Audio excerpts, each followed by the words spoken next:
The craft of writing is the least predictable part of the HSC English exams.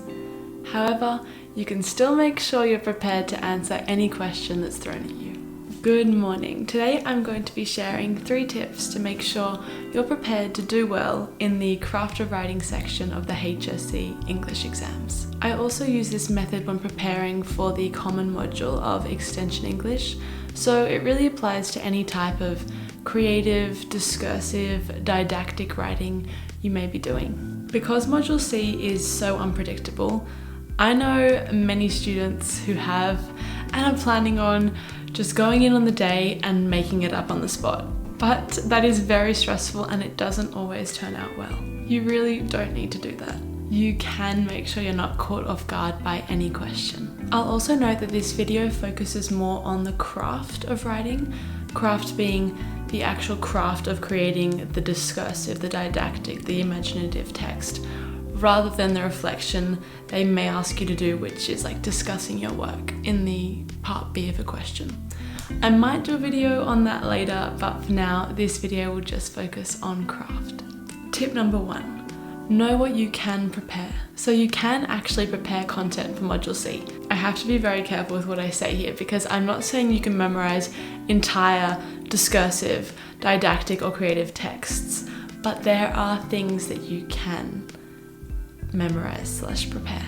An exam could specify which of the 3 types of writing they want you to use, so I suggest having 2 ideas for each type of writing. That's 2 creative ideas, 2 discursive ideas, and 2 didactic ideas. If you don't know where to start with inspiration, I have a video on how to come up with a good concept for Module C, so I'll link to that. Once you have some ideas, you can work on making them adaptable.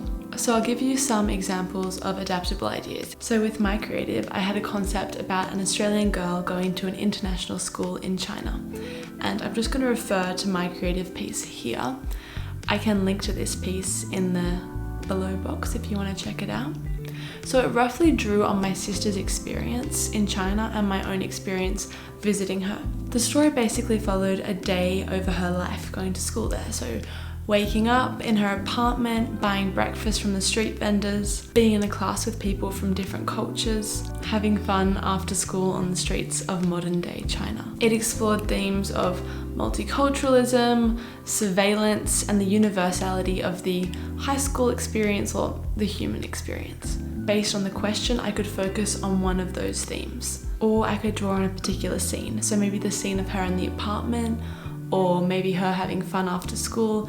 I could use some of those aspects if the question related. Or I had the setting, so the descriptions of place or the way I was comfortable writing about the setting, I could use in another question. So those are just some ideas on how you can adapt a creative piece. With my discursive, to be honest, I had an idea that worked both for discursive and didactic because the line between those 2 can be blurry if you make it.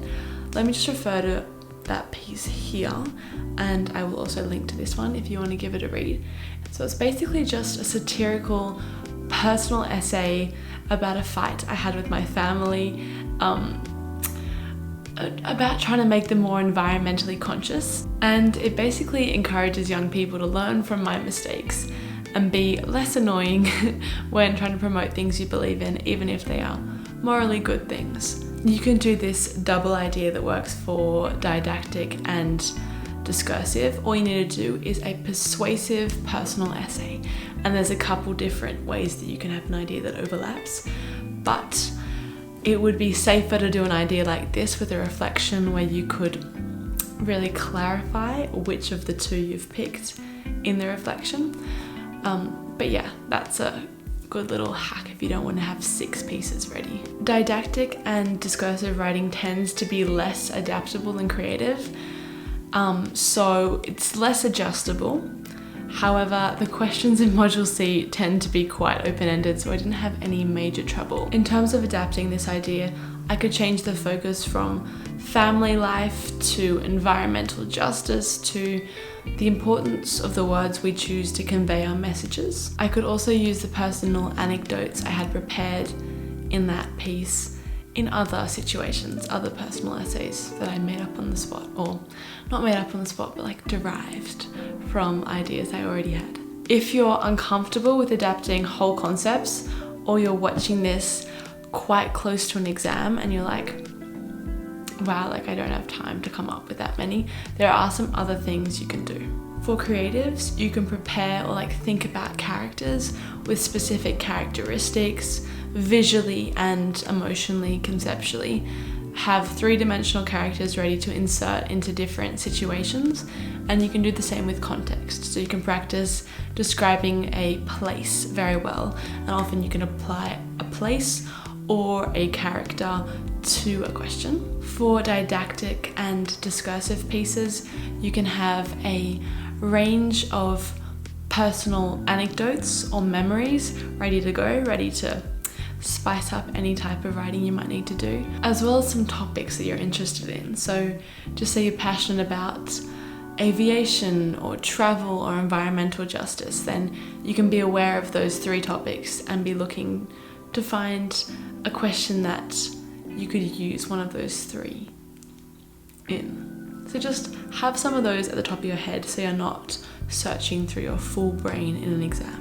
So that's a rundown on what you can prepare for the craft of writing in Module C. Tip number 2 is to practice adapting those ideas. With your prepared concepts or characters or personal anecdotes, you want to practice applying them to as many questions as you can. I recommend having ideas written loosely in a dot point format. Start by doing some practice papers with these dot points open in front of you on a laptop and the exam down in front of you, so you're looking at them, referring to them as you answer the question, and have no time restraints. So this type of practice is called open book, open time practice papers. Send those practices in to teachers, to tutors, to peers. Be careful with the peers, but I still recommend it.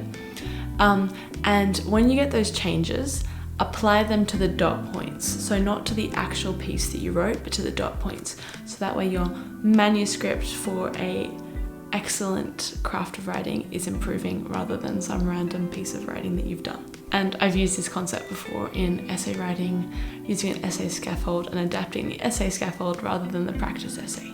From there, do the next practice papers without the dot points, and but keep the time open. So that's called closed book open time exams. Alternatively, you can do closed time open book exams, so have the dot points there but do it in the time limit. Whatever you do, you just want to be pushing one factor of your practice paper closer to how the exam setting will actually be. And finally, do some closed book, closed time practice papers. So they are called exam conditions practice papers. Take note of how you weave your ideas into the questions and which concepts or which memories, which characters you tend to lean on. So which ones are your favorites, which ones you're most comfortable with. So if you do get a question that's quite open, you can be aware, well, I write best with a creative using that character, or my strongest is probably that personal anecdote. So since this is quite open, I'll try to put that one in. Each practice paper you do, you'll become more and more comfortable moving away from the template and personalizing it to the actual question. You'll just become more and more comfortable with your own original writing. Finally, tip number 3, time management is half the battle. The biggest problem people have with this section is not giving it enough time, especially in the trials and the HSC, where it is the very last section of the last paper and you've already written 2 essays and you've had a paper the day before, and it's just, yeah, it's very hard to time manage. The amount of times I've seen or heard of people who have come out of the exam and been like, I literally did craft of writing in 20 minutes. And trust me, I've struggled with it. I've struggled with it too. Time management is also really important in this section because the questions are less predictable and they rely more on exam strategy. If you're watching this very close to an exam, which I've realized some people do because the Ace the Unseen text video was like, got stuff about preparing 3 weeks before, and most people are watching it the night before the HSC exam. Anyway, just make sure you give yourself the full 40 minutes for this section. Don't let yourself get carried away with Module A and B if you haven't prepared much for Module C. However, if you do have a bit more time, this is just another reason to make sure you're doing exam conditions practice papers. Get to know your own exam strategy because, some people, they need to take 5-10 minutes at the beginning of the exam to create a plan. And that feels like a lot of time, but then after that, they just flow really nicely. And other people, they can dive right in and be excellent off the bat, but then they need to take 5 minutes at the end to proofread all of the stuff they just wrote. So get to know yourself and what works best for you. Also, remember to do practice papers not just for Module C, which is good, like do those as well, but practice doing the whole paper too. So practice how you manage doing the Module A, Module B, and then having time and energy for Module C. And that's the same with any longer exam in the HSC. So those are my 3 tips to prepare for Module C, the craft of writing, or any creative, didactic or discursive text you may be writing. Feel free to let me know if you have any other good tips, and I hope this helped.